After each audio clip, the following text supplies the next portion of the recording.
What's going on, you guys? Jay here and welcome back to the channel. So don't forget to smash the like button and subscribe if you haven't already. Everybody's currently discussing the proposal that has been put up, and at least these people have gone ahead and actually created a Commonwealth discussion around this thing. Something I'm actually seeing a lot of the times on Commonwealth at the moment is this astroturfing technique. If you don't know what I'm talking about, no, it's not the laying of artificial grass. It's actually a deceptive intent to lay grassroots inside an evolved crypto ecosystem and try to act as if you are a friendly element. You could say that Six Samurai, people like Bilbo, in themselves were a kind of astroturfing. But again, I believe Commonwealth should be reserved for true discussions that need to be held, and they shouldn't be spammed with people's podcasts, general questions. Keep it clean, keep it mean. So going forward, taking a look at this Commonwealth discussion, there's a lot of whys that are involved in this situation. Why?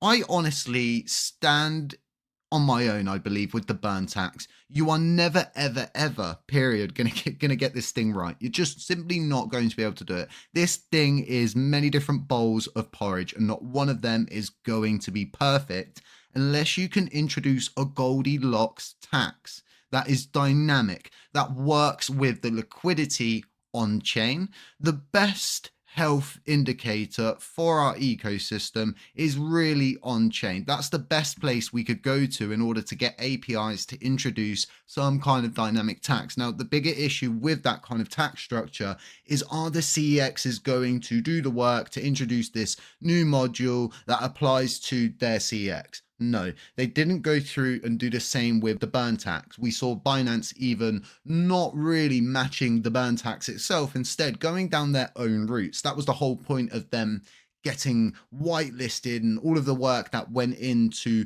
really ensuring Binance was catered to. That's led us to the scenario where Binance have continued to burn. They maintain their burning. I really do think every time we try to move the burn tax, we try to do something with the burn tax, it causes more harm than good. We've been through this process so many times now, it's predictable.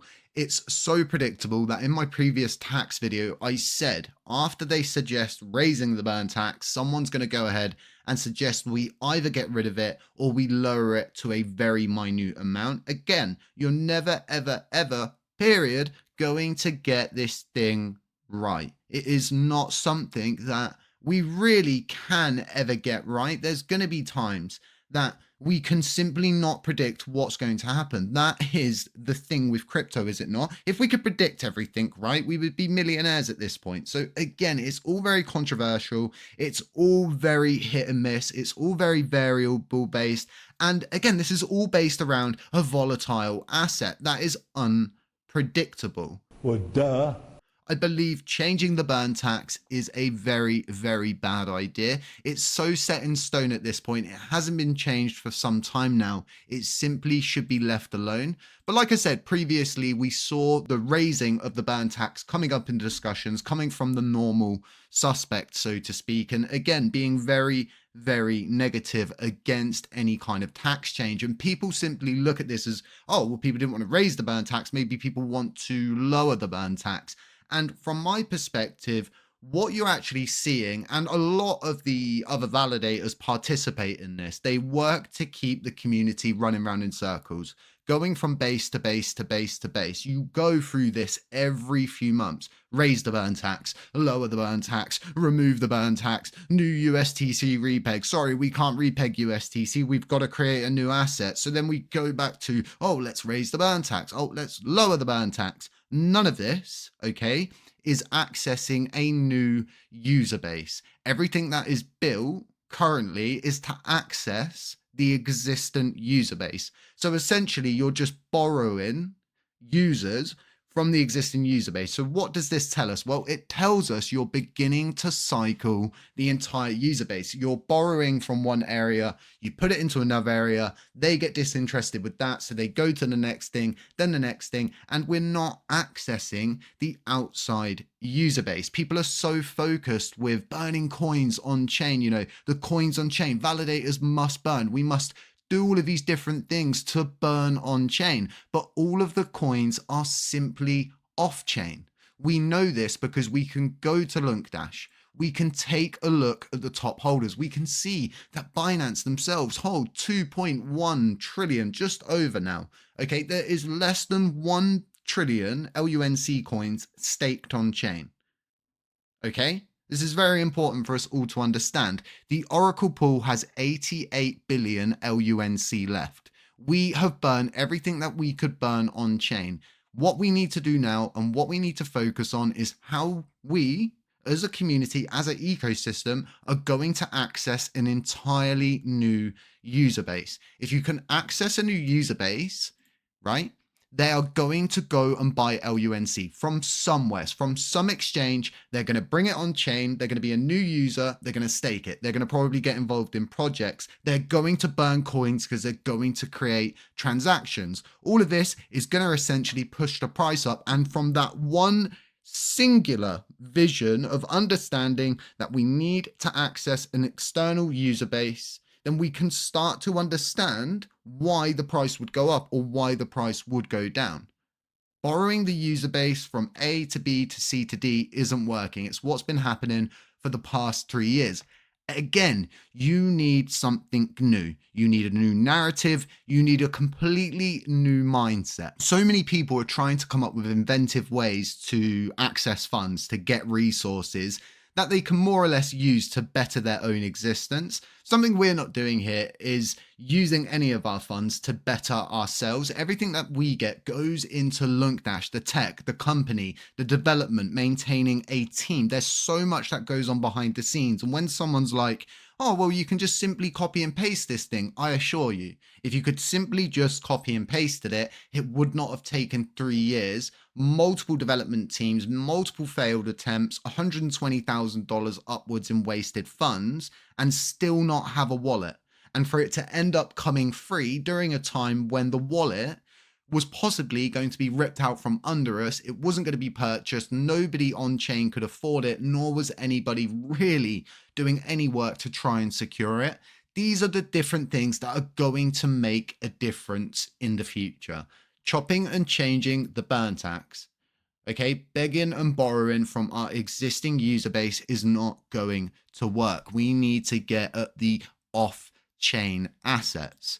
And something that I'm starting to better understand, I'm working on a bit of an explainer video, is Binance holds so many LUNC coins because Binance acts as a reserve for many different cryptocurrencies. And although we're trapped in our bubble, there's many other cryptocurrencies that Binance holds significant amounts of. And many times in the past, we've seen the supply drop drastically. We've never seen burns come from that. And the coins just magically go off to another exchange. Well, what is actually happening is someone like OKX Hot Wallet, who's got 195 billion, say we're going through a crazy pump. Loads of people are buying on OKX. They're grabbing LUNC and they end up down at the 100 billion range. And it's dropping drastically. Well, they're probably going to go to Binance and purchase more coins. So not only, right, could we see a scenario where the users themselves are actually attributing to LUNC purchases off-chain, bringing them on-chain. You could also see scenarios where the smaller CEXs may have to go and top up their LUNC. Maybe it's a CEX that doesn't really have any LUNC and they're seeing a lot more orders than normal. Well, they're probably going to go to Binance, and Binance is going to sell them to this exchange with a markup, and Binance earn little bits of money throughout that. All of these exchanges interact with each other. We know this, we've seen it on the money flow. So again, I cannot make it clearer to everybody with all of this chopping and changing that is highly predictable. So predictable that my previous video on the 1.5% burn tax said someone would now go ahead and suggest that we should lower or remove the burn tax. We've seen that now. And now what I'm saying to everybody, and even the people that are suggesting this, you need to come up with some kind of way to access the user base off chain. If you can access a new user base and create a reason for coins to come off chain to on chain, you're going to create a massive domino effect. And every single thing that we are seeking past the user will come.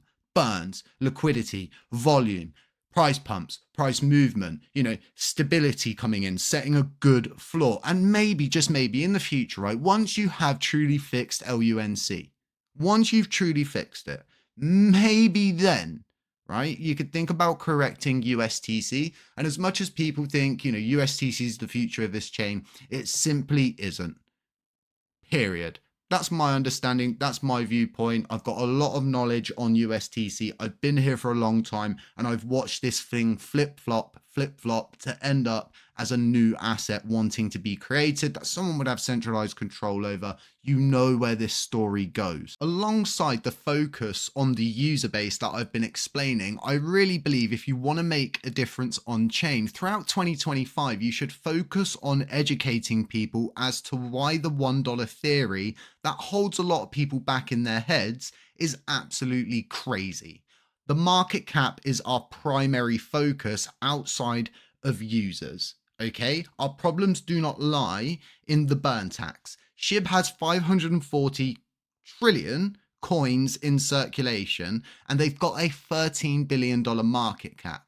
Again, LUNC's fate is not determined by our supply, and SHIB proves this. If you were to try and focus on something and try to make a real difference on chain, well, we need robust validators. That's one of the bigger issues, alongside needing to access new users. And everything that is discussed and brought up and hashed over and they go round in circles, right, is past the point of getting users. Without those new users, you have absolutely nothing. You have the same user base, cycling the same products, and just getting exhausted, lethargic, and tired of the whole thing going round in circles. So again, it's all been very predictable. But guys, let me know what you think about all of this. And what do you think about the $1 theory? What do you think about the circulating supply and its effect on our ability to achieve a higher market cap? Because your feedback helps me cultivate and curate my next videos. But keep an eye out, guys. Aside that, have a lovely new year. I'm going to be dropping a few videos. We're getting back into the flow of things, so just enjoy them. I'm having a bit of an issue on X at the moment where my posts are being marked as sensitive information. So yeah, very, very strange to see that after I called Elon Musk out and got a lot of support on my post about the fact that X is a paid platform. It is bound to free speech, don't get me wrong, but it's pay to be heard. But since I called all of that out, my X profile's now suffering. So yeah, guys, support wherever you can. It's so important. Address all of the fake validators out there. Stake and delegate with robust validators. That's going to make a huge difference in 2025. And again, think about what I said with the user base. Am I right or am I wrong? Is everything past the user? Acquiring the user is the sole and only interest that we should have, because effectively it brings everything past that. I'll be getting lots more videos out there. Stay safe, stay humble, stay aware, and I'll catch you in the next one.